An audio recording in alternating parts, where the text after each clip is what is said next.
નીચેની મોનોબ્રોમિનીકરણ પ્રક્રિયામાં શક્ય કિરાલ નિપજોની સંખ્યા કેટલી છે? તો આપણને જે અહીંયા પ્રક્રિયક આપેલો છે એને હું આ રીતે દર્શાવું છું. CH3 આકાર બંધથી સ્ટાર્ટ કરીએ તો CH3, ત્યારબાદ છે CH2, એને હું આ રીતે ફિશર સ્ટ્રક્ચરમાં દર્શાવું છું. ત્યાર પછી CH2, ત્યાર પછી CH અને Br અને CH3. હવે મોનોબ્રોમિનીકરણ પ્રક્રિયા દ્વારા કેટલી નિપજ મળશે? તો એક હાઇડ્રોજનનું વિસ્થાપન કરીને આપણે બ્રોમિન લગાડતા જઈએ એટલી નિપજ આપણને પ્રાપ્ત થાય. તો કેટલી નિપજ મળે? તો આ હાઇડ્રોજન છે, અહીંથી એક વિસ્થાપન કરીને એક Br લગાવી દઈએ, CH2Br, તો આ એક નિપજ મળી. એવી રીતે આ બીજી, પછી આનું વિસ્થાપન કરીને બ્રોમિન લગાડશું તો ત્રીજી, ચોથી, પાંચમી, છઠ્ઠી અને સાતમી. તો ટોટલ જેટલા હાઇડ્રોજન છે એટલાનું વિસ્થાપન થઈને ત્યાં બ્રોમિન આવે, એવી ટોટલ આપણને 7 નિપજો મળે. એટલે અહીંયા જવાબ આવશે કુલ 7 નિપજો. પણ પ્રશ્ન ધ્યાનથી વાંચીએ તો આપણને ખ્યાલ આવે કે શક્ય કિરાલ નિપજો કીધી છે. ઓનલી કિરાલ હોવી જોઈએ, અકિરાલ નહીં. બરોબર છે?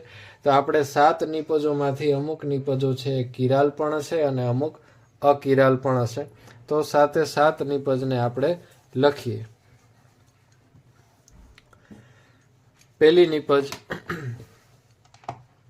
CH2Br, આ હાઇડ્રોજન ઉપર એ આપણે બ્રોમિન લગાડીએ તો CH2Br અને CH2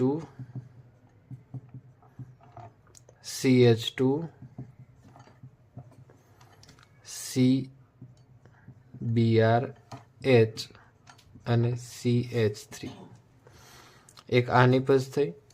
બીજી નિપજ આપણે બીજા કાર્બન ઉપર હાઇડ્રોજનનું વિસ્થાપન કરીને બ્રોમિન લગાડીએ તો CH3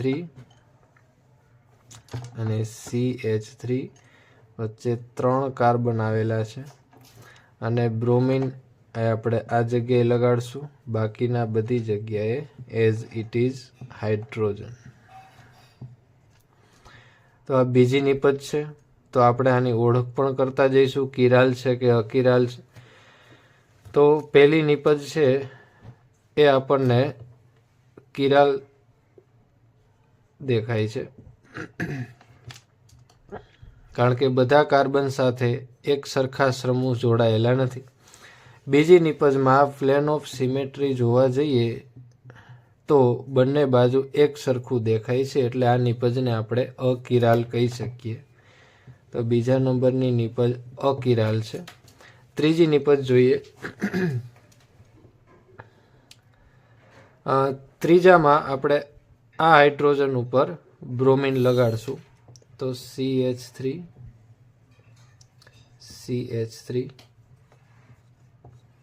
અહીંયા પહેલેથી હાઇડ્રોજન આવી જશે. ત્યાર પછી અહીંયા બ્રોમિન H, Br, H અને H.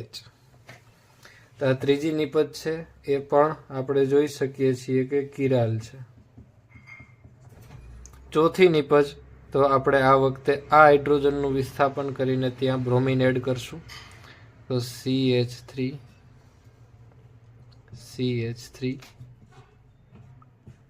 અહીંયા આવશે H, H, H અને Br અને ત્યાર પછી અહીંયા Br અને H. તો આમાં પણ આપણને બધા કાર્બન છે એ કિરાલ જે દેખાય છે. ત્યાર પછી પાંચમી નિપજ CH3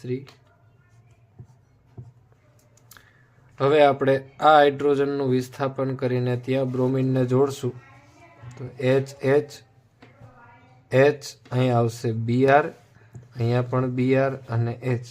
આ નિપજ પણ કિરાલ છે. ત્યારબાદ હવે આ હાઇડ્રોજન ઉપર આપણે બ્રોમિન લગાડશું તો CH3 CH3 H H H H અહીંયા આવશે Br અને Br. તો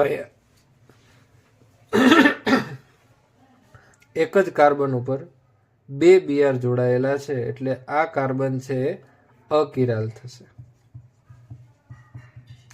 ત્યાર પછી સાતમી નિપજ એ આપણે છેલ્લે CH3 વાળા કાર્બનમાં બ્રોમિન જોડીશું.